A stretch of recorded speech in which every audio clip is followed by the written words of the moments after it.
नमस्कार, स्वागत है आपका आपके अपने चैनल उज्जवल जीके में। मैं हूं सीमा तेजस और आज हम पढ़ने जा रहे हैं रीट हिंदी शिक्षण विधियों का मॉडल टेस्ट पेपर 16वां और 70 महत्वपूर्ण प्रश्नोत्तर इसके अंतर्गत देखने वाले हैं। आरपीएससी के किसी भी आप एग्जाम की तैयारी कर रहे हैं तो प्लीज़ चैनल को सब्सक्राइब कर लें, पास के बेल आइकन को ज़रूर प्रेस करें ताकि नई वीडियो की नोटिफिकेशन आपको समय रहते मिलती रहे। तो चलिए पढ़ना शुरू करते हैं हमारा आज का टेस्ट, और आप टेस्ट पूरा लगाइएगा और बताइएगा आपके कितने प्रश्न सही रहे। तो चलिए पढ़ना शुरू करते हैं। हमारा पहला प्रश्न है, किस शिक्षा नीति के तहत शिक्षण सहायक सामग्रियों को अनिवार्य रूप से अपनाया गया था? तो इसका सही उत्तर रहेगा 1986 में जो शिक्षा नीति आई थी उसके तहत शिक्षण सहायक सामग्रियों को अनिवार्य रूप से अपनाया गया था। नेक्स्ट है, प्रस्तावना निकलवाने का प्रमुख शिक्षण सूत्र है। प्रस्तावना निकलवाने का प्रमुख शिक्षण सूत्र है ज्ञात से अज्ञात। नेक्स्ट है, अध्यापक की उपस्थिति में श्रृंखलाबद्ध प्रश्न किए जाते हैं। यह पद्धति है सुकराती पद्धति। जहां पर प्रश्न किए जाते हैं वो सुकराती पद्धति है क्योंकि प्रश्नोत्तर विधि दी है सुकरात ने। नेक्स्ट है, सुलेख व्यक्ति की शिक्षा का आवश्यक पहलू है। ये कथन किसका है? ये कथन है महात्मा गांधी का कि सुलेख व्यक्ति की शिक्षा का आवश्यक पहलू है। नेक्स्ट है, क्या भाषा को शुद्ध परिमार्जित स्वरूप परिमार्जित स्वरूप प्रदान करती है? तो भाषा को शुद्ध परिमार्जित स्वरूप प्रदान करती है व्याकरण। नेक्स्ट है, भाषा दक्षता प्राप्त करने का उद्देश्य नहीं है। देखने की योग्यता का विकास भाषा दक्षता प्राप्त करने का उद्देश्य नहीं है। बाकी तीनों सही हैं। रचना के लिखित और मौखिक रूपों का ज्ञान प्राप्त करना, पढ़ाए गए पाठों की वैचारिक विषय वस्तु का ज्ञान प्राप्त करना और भाषा और साहित्य के प्रति रुचि जागृत करना भाषा दक्षता प्राप्त करने के उद्देश्य हैं। नेक्स्ट है, सहस्वर वाचन की दक्षता के लिए विद्यार्थी में किन किन कुशलताओं का विकास अपेक्षित है? तो सहस्वर वाचन की दक्षता के लिए विद्यार्थी में ये सभी चीजें होनी जरूरी हैं। ध्वनि वश्यता, विराम चिन्हों का प्रयोग, उच्चारण की शुद्धता, उपयुक्त सभी आ जाएगा इसका उत्तर। रचना के कितने रूप होते हैं? तो देखिए रचना के दो रूप होते हैं, एक होती है मौखिक रचना, एक होती है लिखित रचना।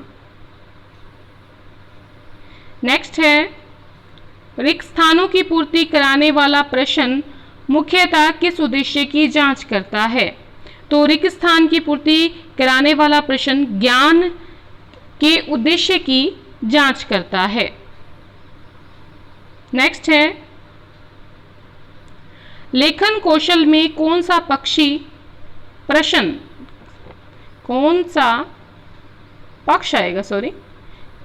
पक्ष सबसे कम महत्वपूर्ण है? तो देखिए लेखन कौशल में प्रिंट समृद्ध वातावरण जो है ये सबसे कम महत्वपूर्ण है। बाकी देखिए सुंदर लेखन का यांत्रिक अभ्यास ये लेखन कौशल के लिए बहुत महत्वपूर्ण है। लिखित कार्य पर शिक्षक की प्रतिक्रिया ये भी बहुत महत्वपूर्ण है। अपने अनुभवों की लिखित अभिव्यक्ति ये भी लेखन कौशल के लिए महत्वपूर्ण पक्ष है।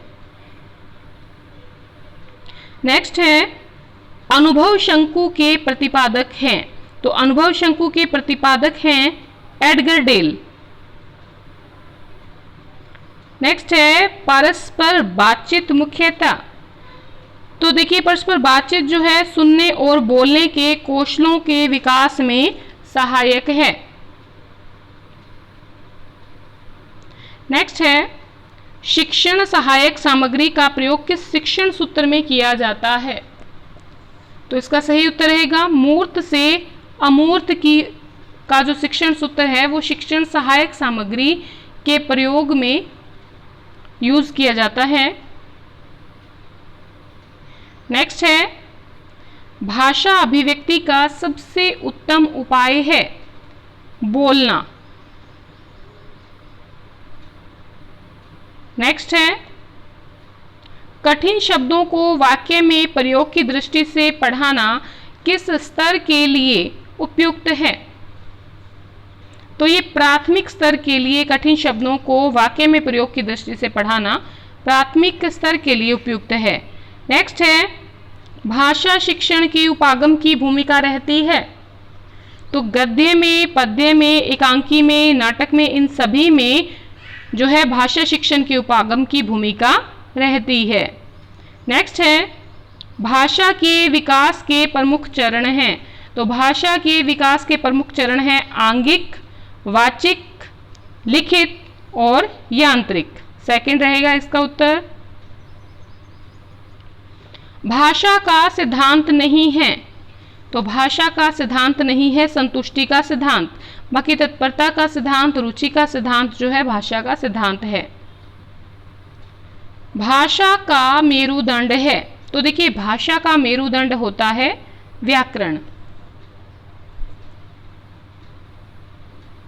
नेक्स्ट है, परंपरागत आरंभिक शिक्षण क्या है? परंपरागत आरंभिक शिक्षण स्वरों व व्यंजनों को क्रमिक रूप से लिखना सिखाना होता है। नेक्स्ट है, पाठ योजना का दर्पण किसे कहते हैं? पाठ योजना का दर्पण कहते हैं प्रस्तावना को। छात्र को वातावरण पर आधारित ज्ञान दिया जाता है। तो अवलोकन विधि से छात्र को वातावरण पर आधारित ज्ञान दिया जाता है। आत्मा या विचार की अध्वन्यात्मक बातचीत जब ध्वन्यात्मक होकर होठों पर आती है तो भाषा कहलाती है। ये कथन किसका है? तो ये कथन है प्लूटो का कि आत्मा या विचार की जो अध्वन्या मतलब जो ध्वनि नहीं करती है ऐसी बातचीत जब ध्वनि के रूप में होठों पर आती है तो भाषा कहलाती है। नेक्स्ट है, नीलपत्र का उद्देश्य है। तो देखिए, नीलपत्र के ये सभी उद्देश्य हैं ज्ञानात्मक, कौशलात्मक, अवबोधात्मक, ज्ञानोपयोग। ये सभी नीलपत्र के उद्देश्य हैं। नेक्स्ट है, मौन वाचन किस कक्षा से शुरू किया जाता है? कक्षा 3 से प्रारंभ किया जाता है मौन वाचन, ठीक है। लेकिन वैसे तो कक्षा 6 से किया जाता है, लेकिन मौन वाचन कक्षा 3 से हो ऐसा बोर्ड ने कहा है। नेक्स्ट है, पाठ्य सहगामी क्रियाकलाप के माध्यम से किस पक्ष का विकास होता है? तो देखिए, पाठ्य सहगामी क्रियाकलाप से बौद्धिक, शारीरिक, मानसिक इन सभी का विकास होता है, यानी कि सर्वांगीण विकास होता है। नेक्स्ट है, हिंदी में मूल्यांकन का उद्देश्य है। तो हिंदी में मूल्यांकन का उद्देश्य होता है विषय के ज्ञान की जांच करना। नेक्स्ट है, राज्य स्तर पर पूर्व प्राथमिक शिक्षा हेतु मार्गदर्शन देने वाला संस्थान है। तो SIERT जो है उदयपुर, ये राज्य स्तर पर पूर्व प्राथमिक जो शिक्षा है उसके लिए मार्गदर्शन देने वाला संस्थान है। नेक्स्ट है, प्रारंभिक और माध्यमिक शिक्षा के लिए राष्ट्रीय पाठ्यक्रम एक ढांचा तैयार किया था। किसने तैयार किया था? ये NCERT ने तैयार किया था। नेक्स्ट है, कौन सा आंकलन प्रत्यक्ष व त्वरित होता है? तो देखिए, रचनात्मक आंकलन प्रत्यक्ष होता है, त्वरित होता है। सबसे पहली ज्ञात उपपत्ति प्रदान करने का श्रेय किसे दिया जाता है? थेल्स को दिया जाता है। नेक्स्ट है, 1976 के संवैधानिक संशोधन के अनुसार शिक्षा को किस सूची में रखा गया? तो शिक्षा को रखा गया समवर्ती सूची में। नेक्स्ट है, ध्वन्यात्मक शब्दों के द्वारा विचारों का प्रकटीकरण भाषा है। ये परिभाषा है स्वीट की।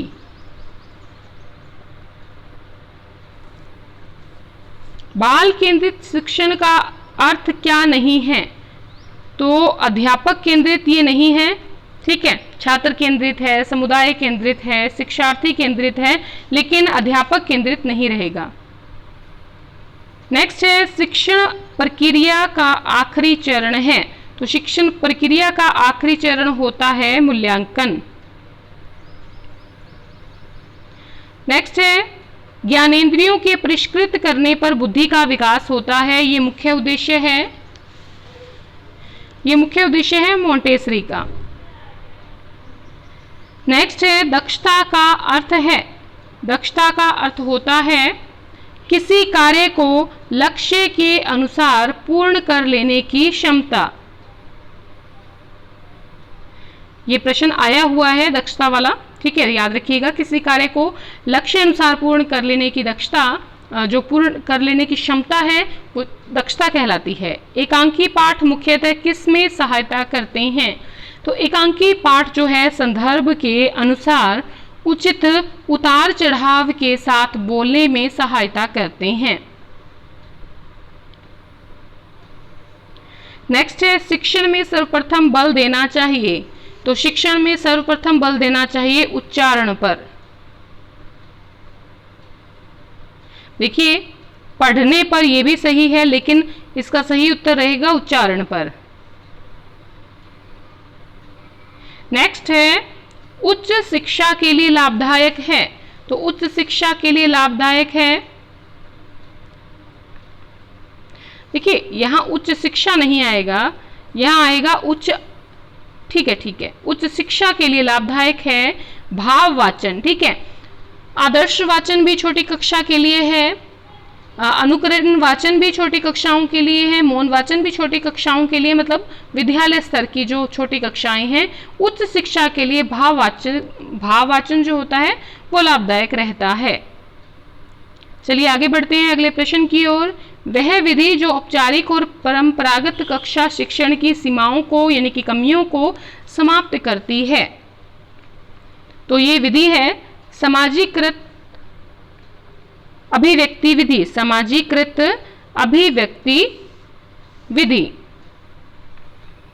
नेक्स्ट है प्रयोग प्रदर्शन विधि सर्वाधिक किस विषय में कारगर सिद्ध होगी? तो ये विज्ञान में सर्वाधिक जो है कारगर सिद्ध होगी। नेक्स्ट है परीक्षण की वस्तुनिष्ठता बढ़ाने के लिए प्रश्न बनाने चाहिए। तो बहुविकल्पीय प्रश्न बनाने चाहिए। नेक्स्ट है जिला शिक्षा और प्रशिक्षण संस्थान यानी कि डाइट स्थापित करने का सुझाव किसने दिया? बहुत बढ़िया प्रश्न है। राष्ट्रीय शिक्षा नीति 1986 ने यह विचार दिया कि डाइट की स्थापना की जानी चाहिए। नेक्स्ट है गद्य पाठों के शिक्षण लक्ष्य निर्धारित करते समय किन बातों का ध्यान रखना चाहिए? प्राप्य समय, भाषा शिक्षण के उद्देश्य, विद्यार्थियों की क्षमता, इन सभी का ध्यान रखना चाहिए। नेक्स्ट है भाषा सीखने के उपागम का सही क्रम है। तो भाषा सीखने के उपागम का जो सही क्रम है वो है जिज्ञासा, अनुकरण, अभ्यास। जिज्ञासा, अनुकरण, अभ्यास भाषा सीखने का जो उपागम है उसका सही क्रम है। नेक्स्ट है बालकों की वाचन दक्षता के संदर्भ में कक्षा 6 के बालक 1 मिनट में सहस्वर वाचन में 170 शब्द बोलते हैं, जबकि मौन वाचन में 200 शब्द बोलते हैं। ये कथन किसका है? ये कथन है श्रीमती ग्रे व रीस का, कि जो बालक हैं वो मौन वाचन में तो 210 शब्द बोलते हैं छठी क्लास के बच्चे 1 मिनट में, और सहस्वर वाचन में 170 शब्द बोलते हैं। नेक्स्ट है भाषा शिक्षण के सिद्धांत हैं। तो भाषा शिक्षण के सिद्धांत हैं ये सभी हैं क्रिया द्वारा सीखने का, जीवन से जोड़ने का, प्रेरणा का सिद्धांत, ये सभी जो हैं भाषा शिक्षण के सिद्धांत हैं।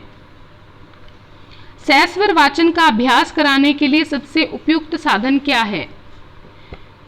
सामूहिक वाचन।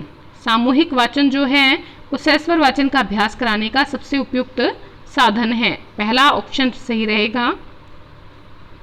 नेक्स्ट है भाषा दक्षता का विकास किया जा सकता है। तो उक्त सभी प्रकार से भाषा दक्षता का विकास किया जा सकता है लिपि व वर्तनी का सही ज्ञान करवाकर, शब्द रचना का ज्ञान समझाकर कराकर, शुद्ध उच्चारण के माध्यम से। साइलेंट रीडिंग किसकी रचना है?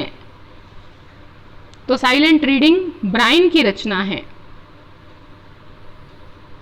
भाषा के बिंब के प्रकार हैं। तो भाषा के बिंब के प्रकार हैं 4।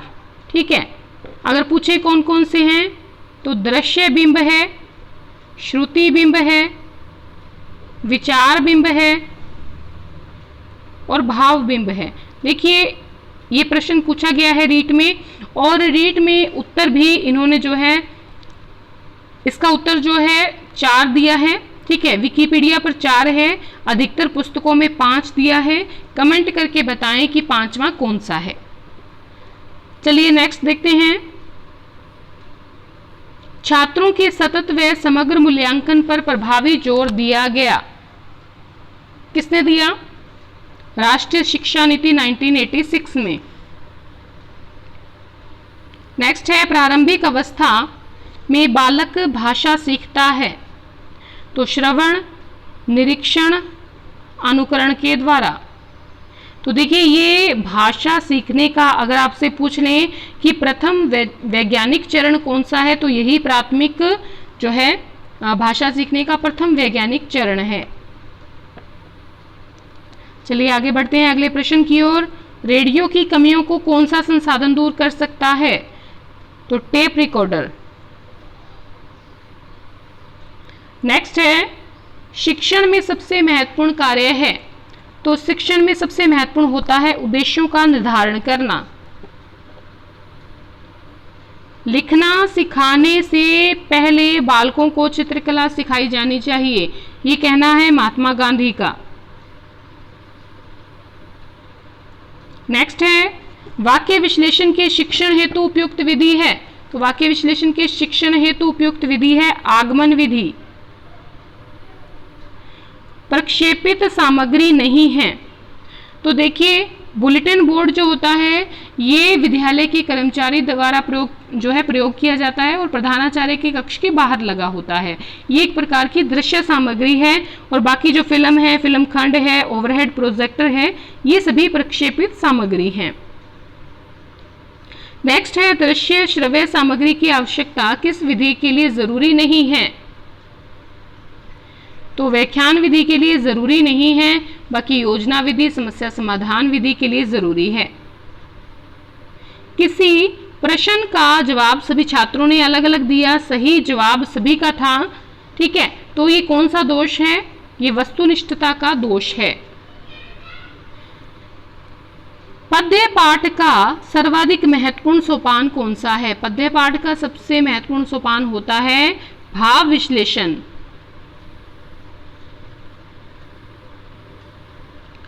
शिक्षण सुलभ हो यह किस पद्धति का मुख्य उद्देश्य है? ये निर्बाध पद्धति का मुख्य उद्देश्य है। राष्ट्रीय शिक्षा नीति कार्य योजना कब बनी? 1968 में।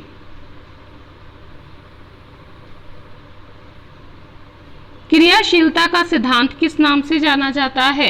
अभ्यास का सिद्धांत के नाम से जाना जाता है। नेक्स्ट है पाठ योजना में प्रकरण का लेखन किया जाता है। उद्देश्य कथन में प्रकरण का लेखन किया जाता है। शैक्षिक मूल्यांकन के उद्देश्य होते हैं। तो शैक्षिक मूल्यांकन के 3 उद्देश्य होते हैं: ज्ञान के ग्रहण का पता लगाना, वर्गीकरण करना और पथ प्रदर्शन करना।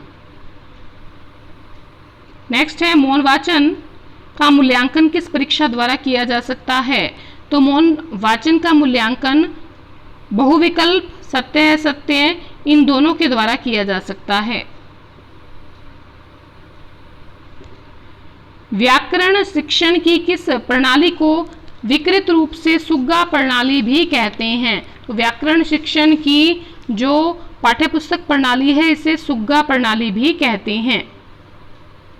नेक्स्ट है, हिंदी शिक्षण के भावात्मक उद्देश्य के अंतर्गत कौन सी बात शामिल है? तो हिंदी शिक्षण के भावात्मक उद्देश्य के अंतर्गत भाषा और साहित्य में रुचि लेना, ये दोनों बातें शामिल हैं। और आज का हमारा अंतिम प्रश्न है, राष्ट्रीय शैक्षिक अनुसंधान एवं प्रशिक्षण संस्थान NCERT द्वारा पाठ योजना के नवीन उपागम प्रस्तुत किए गए, कब किए गए? तो 1961 में जो है NCERT द्वारा पाठ योजना के नवीन उपागम प्रस्तुत किए गए। तो आज के हमारे 70 प्रश्न यही समाप्त होते हैं। वीडियो आपको कैसी लगी है कमेंट करके ज़रूर बताइएगा। 70 में से आपके कितने प्रश्न सही रहे वो भी आप लिख के बताइएगा। एक बार वीडियो को लाइक ज़रूर कर दें अगर आपको वीडियो पसंद आई है तो, ठीक है।